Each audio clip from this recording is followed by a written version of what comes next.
The 42nd chapter of the book of Isaiah in the Bible clearly foretells the coming of an Arabian prophet, specifically Prophet Muhammad, peace and blessings be upon him. Isaiah describes itself as a prophecy about the future. The former things have taken place, and new things I declare. Isaiah describes a very special person that God will send. My servant, whom I uphold, my chosen one in whom I delight. At least 3 of the names of the Prophet Muhammad are mentioned: servant, chosen one, and in whom I delight. Prophet Muhammad is known as God's servant. In Arabic, Abdullah. Chosen one is Mustafa in Arabic. This is another of the names of the Prophet Muhammad. The one in whom God delights in shows that this person is beloved to God. Habibullah in Arabic, which means beloved of God, also happens to be one of the Prophet Muhammad's names. Isaiah also reveals the location of this special person. He states, "Let the wilderness and its towns raise their voices. Let the settlements where Kedar lives rejoice." Out of all the nations on earth, he chose to highlight Kedar's location, so we should pay special attention. Throughout the Bible, Kedar and his sons are linked to Arabia. For example, the book of Ezekiel tells us that Arabia and all the princes of Kedar were your favorite dealers in lambs, rams, and goats. In these they did business with you.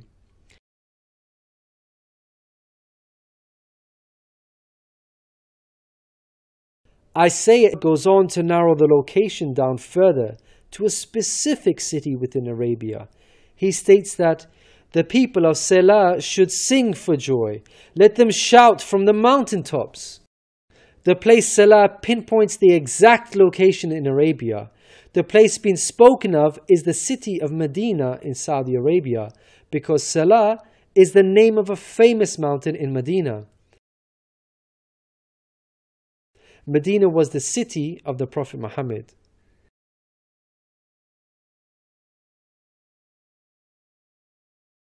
Isaiah informs us that the special person will bring something new. Mankind is told that we will sing to the Lord a new song, His praise from the ends of the earth. The statement "a new song" means a new law, a new way of worship. This is exactly what Islam represents. The emphasis on the new song here is singing the praise of God all over the earth. The Quran opens with the statement, "Praise be to God, Lord of the worlds," and is recited by Muslims all over the world during prayers every day. The new song cannot refer to Jesus. Jesus obeyed and followed the law of Moses throughout his life. Jesus didn't sing a new song. He sang the same song of Moses, the Torah. Moreover, the disciples of Jesus also followed the law of Moses, even after Jesus departed.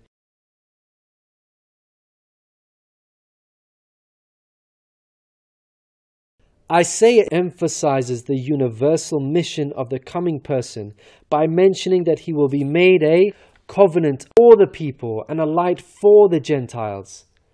Gentiles means non-Jews. The Quran confirms the Prophet Muhammad, peace be upon him, was sent to the whole of mankind, Jews and Gentiles alike.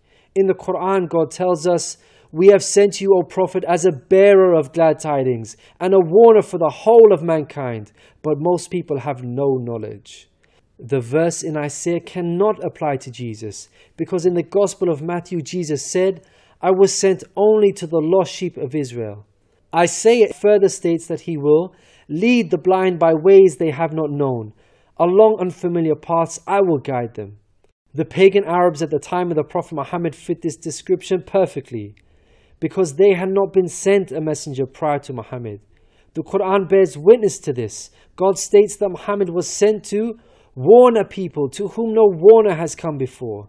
The verse in Isaiah cannot apply to Jesus, because his people, the Israelites, had already received a multitude of prophets from God. Isaiah emphasizes that this special person will be sent to those who trust in idols, who say to images, "You are our gods." The whole of Arabia at the start of Muhammad's prophethood consisted of idol worshippers. Again, this cannot be a reference to Jesus because his people, the Israelites, were monotheists and not idol worshippers. Moreover, Jesus explicitly told his disciples to stay away from the idol-worshipping Gentiles, the exact opposite of Isaiah. The Gospel of Matthew tells us that these 12 Jesus sent out with the following instructions: do not go among the Gentiles. Isaiah states that this special person will be a warrior and will go forth as a mighty man. He shall stir up jealousy like a man of war. He shall cry, yea, roar. He shall prevail against his enemies. Throughout history, God has dealt sternly with those who are sent guidance and persist in disbelief. Prophet Muhammad, peace be upon him, had to engage in many battles with the idol-worshipping enemies of God and ultimately prevailed against them. By comparison, Jesus did not triumph over his enemies. According to Christians, he was crucified by them. Moreover, Jesus wasn't interested in fighting. He was not a man of war. He was a pacifist, according to the Bible. He said such things as, "For all who draw the sword will die by the sword," and "My kingdom is not of this world. If my kingdom were of this world, then would my servants fight."